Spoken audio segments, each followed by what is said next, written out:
भक्तों, आज हम आपको श्रीमद् भागवत महापुराण के द्वितीय स्कंद के प्रथम अध्याय की कथा सुनाएंगे, जिसमें कि ध्यान विधि और भगवान के विराट स्वरूप के वर्णन का वर्णन किया जाएगा। तो सभी भक्तजन हमारी इस कथा को श्रद्धा भाव और प्रसन्न चित्त मन से सुने।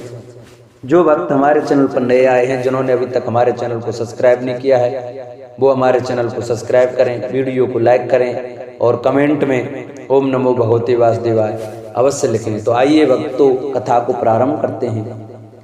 कल आपने सुना व्यास जी के पुत्र श्री सुखदेव जी परीक्षित जी को अपनी कथा सुनाने के लिए उनके पास आए हैं। आज वह उनके प्रश्नों का उत्तर देते हैं। श्री सुखदेव जी ने कहा, परीक्षित, तुम्हारा लोकहित के लिए किया हुआ यह प्रश्न बहुत ही उत्तम है। मनुष्यों के लिए जितनी भी बातें सुनने, स्मरण करने या कीर्तन करने की हैं, उन सब में यह श्रेष्ठ है। आत्मज्ञानी महापुरुष ऐसे प्रश्न का बड़ा आदर करते हैं। राजेंद्र, जो ग्रस्त घर के काम धंधों में उलझे हुए हैं, अपने स्वरूप को नहीं जानते, उनके लिए हजारों बातें कहने, सुनने एवं सोचने करने की रहती हैं। उनकी सारी उम्र यूं ही बीत जाती है। उनकी रात नींद या स्त्री प्रसंग से कटती है और दिन धन की हाय हाय या कुटुंबियों के भरण पोषण में समाप्त हो जाता है।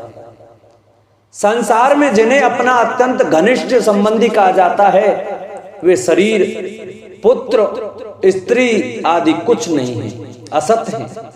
परंतु जीव उनके मुंह में ऐसा पागल हो जाता है कि रात दिन उनको मृत्यु का ग्रास होते देखकर भी चेतता नहीं।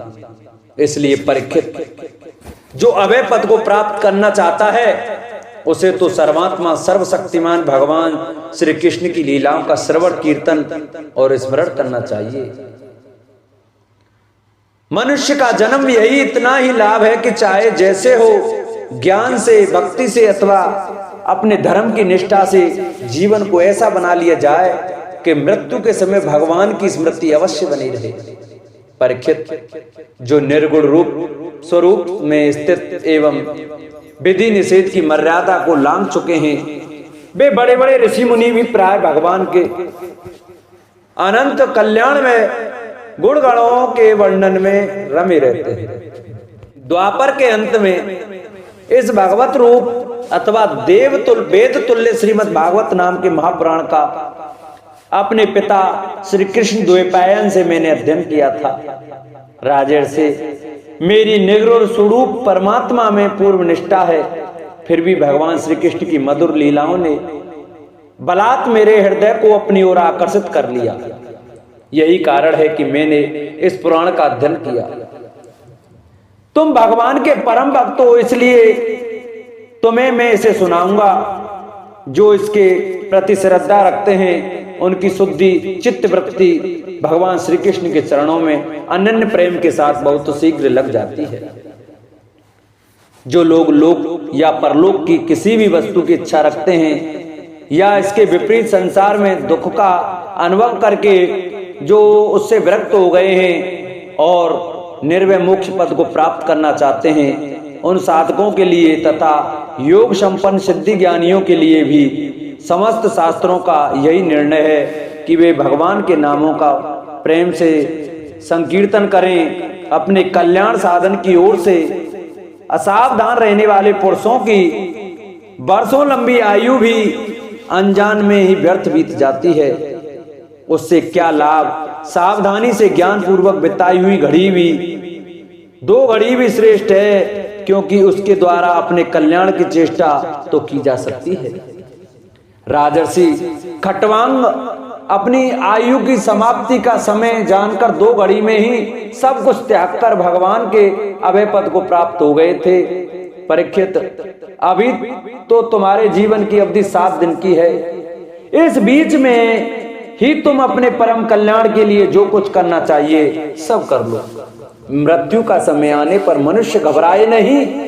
उसे चाहिए कि वह वैराग्य के शस्त्र से शरीर और उससे संबंध रखने वाले के प्रति ममता को काट डाले। धैर्य के साथ घर में घर से निकलकर पवित्र तीर्थ के जल में स्नान करे और पवित्र तथा एकांत स्थान में विधि पूर्वक आसन लगाकर बैठ जाए।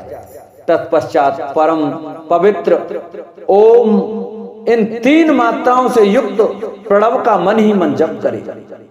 प्राण वायु को वश में करके मन का दमन करे और एक क्षण के लिए भी प्रणव को न भूले।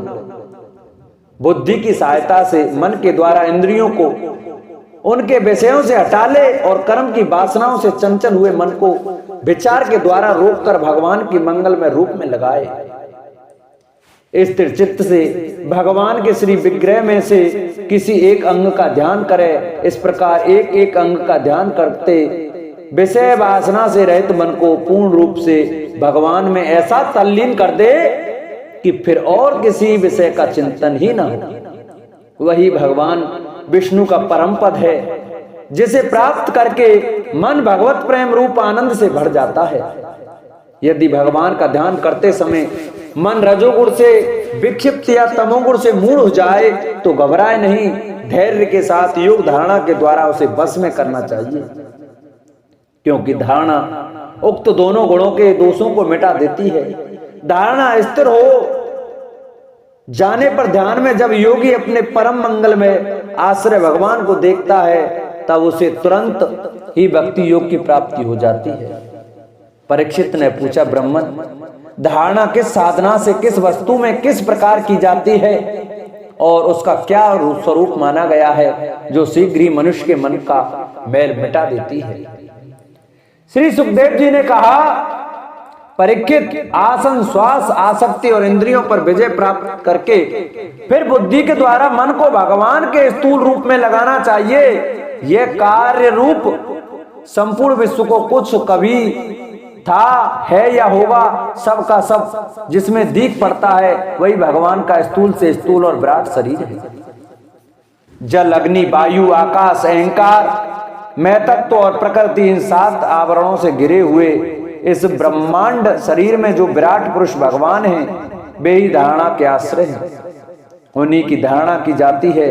तत्वज्ञ पुरुष उनका इस प्रकार वर्णन करते हैं, पाताल विराट पुरुष के तलवे हैं, उनकी एड़ियां और पंजे रसातल हैं, दोनों गुल्फ एड़ी के ऊपर की गांठें महातल हैं, उनके पैर के पिंडे तलातल हैं, विश्वमूर्ति भगवान के दोनों घुटने सुतल हैं, जांघें वितल हैं और अतल हैं, पेड़ू भूतल है। और परीक्षित, उनके नाभि रूप सरोवर को ही आकाश कहते हैं। आदि पुरुष परमात्मा की छाती को स्वर्गलोक, गले को महरलोक, मुख को जनलोक और ललाट को तपोलोक कहते हैं।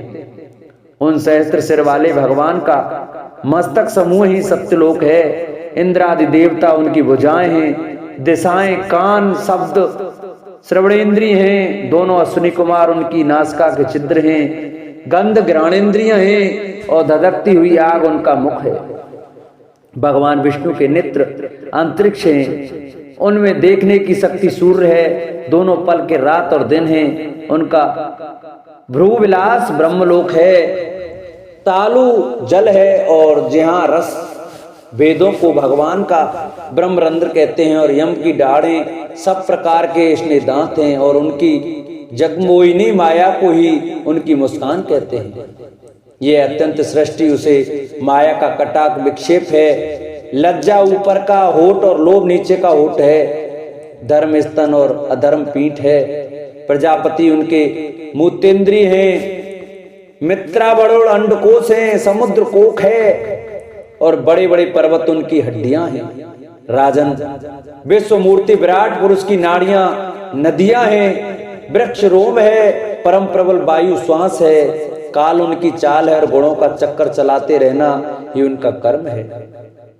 परीक्षित, बादलों को उनके केस मानते हैं, संध्या उन अनंत का वस्त्र है। महात्माओं ने अव्यक्त मूल प्रकृति को ही उनका हृदय बतलाया है और सब विकारों का खजाना उनका मन चंद्रमा कहा गया है। मैं तत्व को सर्वात्मा भगवान का चित्त कहते हैं और रुद्र उनके अहंकार कहे गए हैं। घोड़े, खच्चर, ऊंट और हाथी उनके नख हैं। वन में रहने वाले सारे मृग और पशु उनके कट प्रदेश में स्थित हैं।